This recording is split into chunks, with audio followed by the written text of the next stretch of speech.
from the Bronx to Connecticut. No, I'm telling As a Hassan young Campbell child, white, bro. He violated. yeah, he is, bro. He's wild, bro. His analogy is just it's raw, bro. He got a wild. His analogy is raw. But it's so wrong, but it's spot on at the same time, which is fucked up too.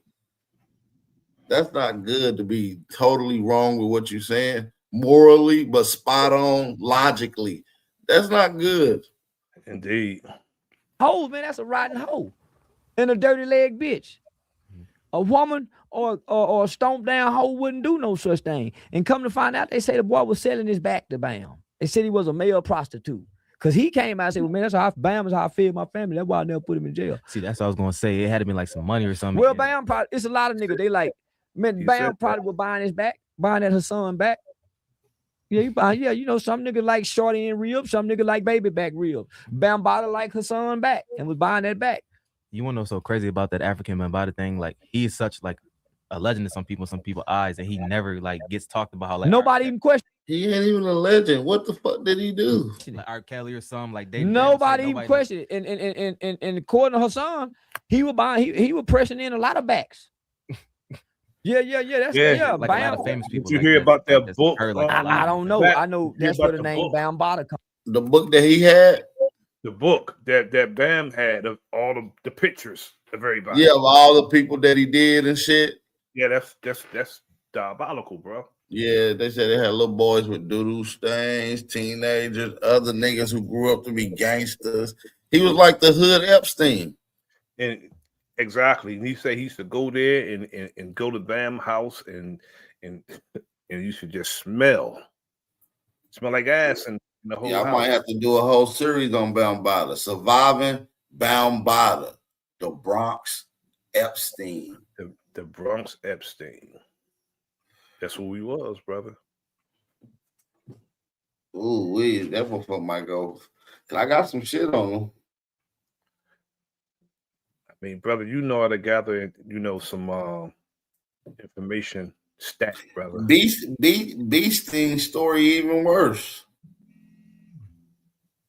Yes, it is. It's a lot worse. Yeah, he fucked. Either he was already mentally slow and handicapped, or what he did to him made him like that.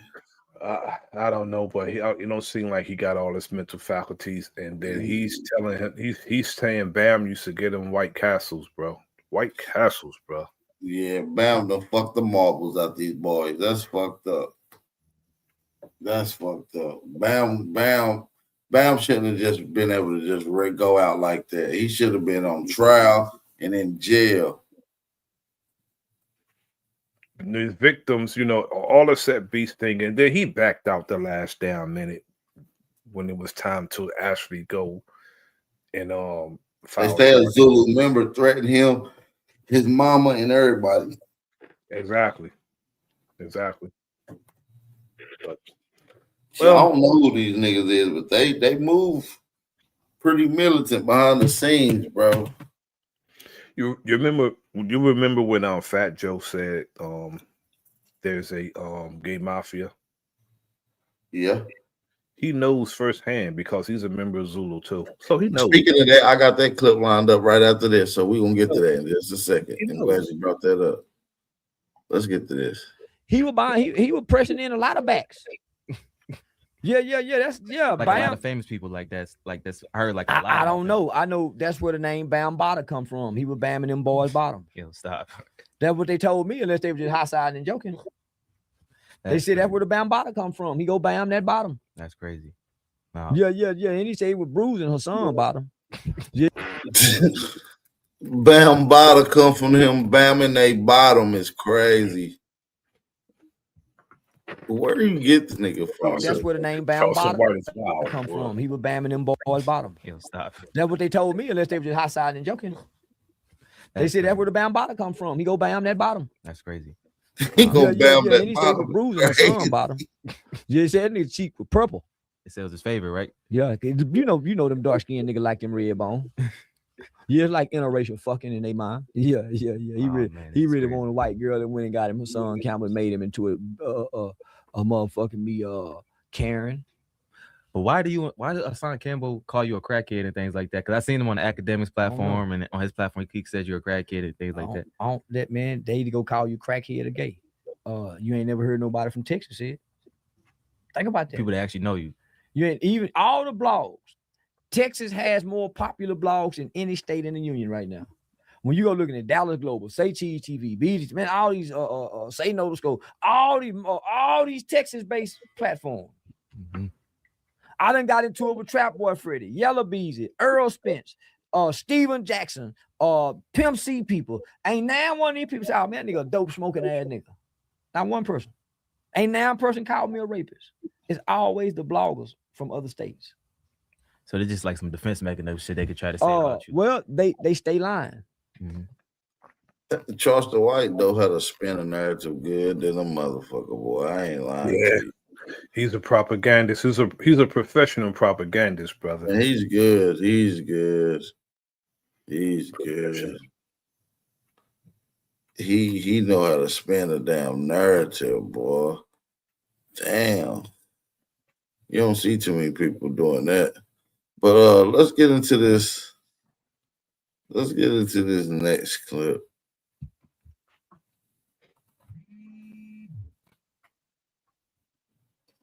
Why can't I find it?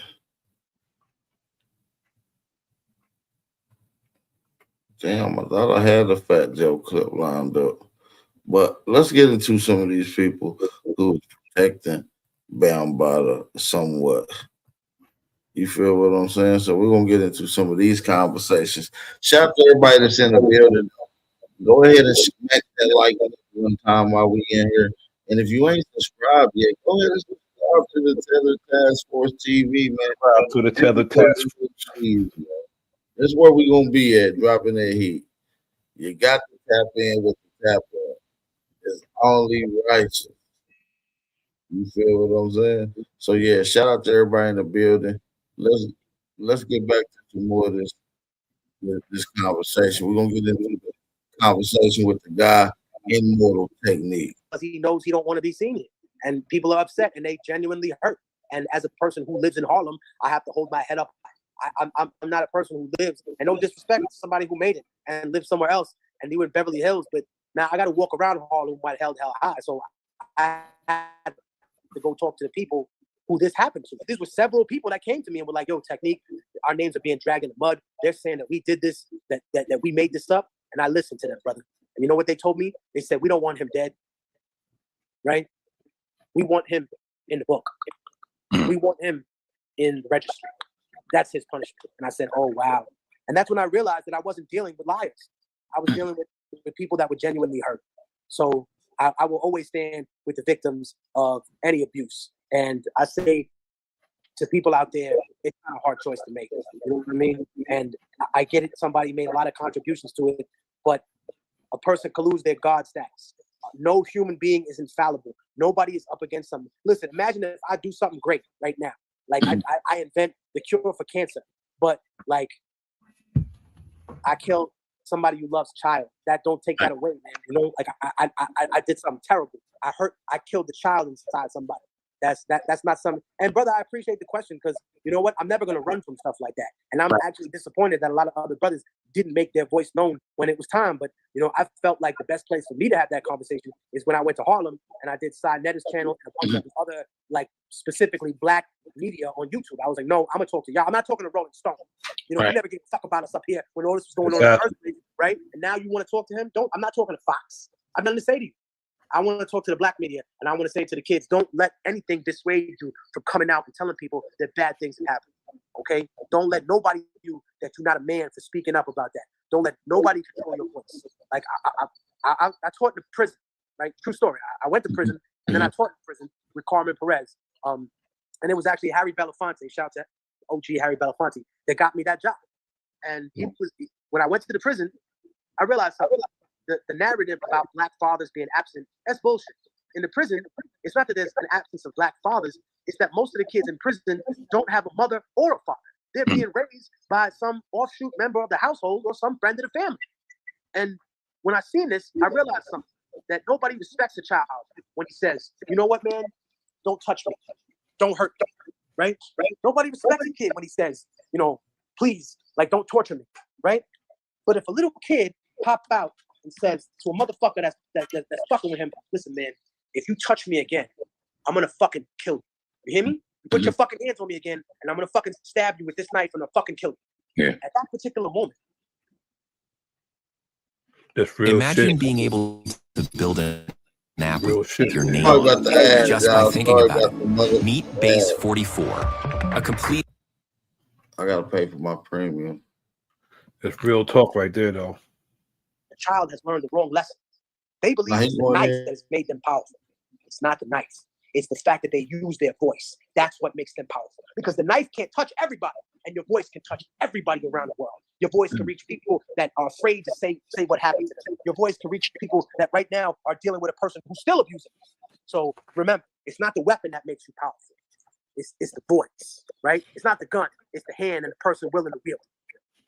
Appreciate your honesty. Appreciate you being raw on this platform, man. Something we definitely needed given this climate we got going on right now. Yeah. What's next for Mortal Technique? You out here 10 toes down on the pavement for the cause and doing exactly what you're doing. We appreciate it. What you got going on next? Like I told y'all in the beginning, but I'm gonna reiterate, we're doing the march. And it's Latinos por las vidas negras, which is Latinos standing up for Black lives. And this is a movement that we're very proud to be a part of in New York. And one of the main organizers, actually an Afro-Latina, a Dominican lady who is very conscious of her heritage, very conscious of her Blackness. So don't let the media just portray that one side. There are a lot of Afro-Latinos that are not ignorant, that are not going to stand for this, that confront their racist relatives every time, and do not have any of this bullshit. And I'm just grateful because, you know, I grew up with my mom always telling me, listen, your grandfather was Black. Don't ever be ashamed of that. Don't ever let people talk down to you like that. Don't ever let people express themselves in a way that's disrespectful to you. Like, just remember, don't let people denigrate that experience, because those people survived something that modern day humans could never deal with. And I always remember my mom's words. So we're going to be at that rally showing people that Latino people are not going to fall for the okie doke. We're not going to be a pawn in your race war against Black people. We're gonna find a way to unite, and we're going to work past a lot of these issues. And then I'm back in the studio working on the Middle Passage. Okay. I did a song with Killer Mike and David Banner. Okay. Called Trap House. And it's about how America's a trap house run by a bunch of fucking cartels. And it's so crazy. And then I had a bunch of other joints on the record. I did a joint with Ali Shaheed Muhammad. He broke out a song from the Vault for me, from Tribe Called Quest. I just say, you know, I'm blessed. My brother Southpaw is on the boards again. So I'm out here just doing it. Also, we had to redo a lot of the samples, so we won't have to clear nothing. A lot of it sounds like a sample, but it's just replayed instruments. So that's what we're doing now. And a lot of the musicians, a lot of people that we're working with, I'm very proud to say we're extremely talented people. A big shout out to the sister Moo Fresh from Baltimore, but she's out of Philly right now. She came by and she actually sang and rapped on a type. So, I mean, you know, a lot of people have been protecting Bam for some time now, but, you know, I mean, what does this lead? Is there any closure for any of the alleged victims? Is there any closure in this? And you know, it's I won't even say bittersweet, just bitter. It's a bitter closure. Yeah, just a bitter closing, right? Bitter closure. Because he wasn't brought to justice. He was able to go unpunished for all he did. And my condolences, like I said, and always go out to the victims, the alleged victims, and hopefully they can find peace from these type of predators and anyone else that may be dealing with that type of situation. And I kind of agree with the brother Juan Torres, because there's no telling how many times Bam reproduced himself with that. So, you know, it's not even written that it's closure. It's a bitter closure with him, but it's no telling how many times he reproduced himself with doing that to somebody. Yes, countless amounts. Who knows? Unfathomable. Maybe somebody might find that little black book that they never wanted nobody to find. Exactly. And so I'm gonna keep my ears to the street and see what I hear. And we just want to bring y'all some news y'all can use. Shout out to the general. the Inspector General of the Tether Task Force, my brother Nasir. Appreciate you for coming through, man. This was a decent one. I appreciate you for having me, brother. Anytime, brother. We got to get in here and do more of this news you can use. You know what I'm saying? Indeed. For the nation, we got to get into some of the cultural conversations because there's some things I want to talk about with the Hispanics and some of the Caribbean brothers and sisters. Indeed.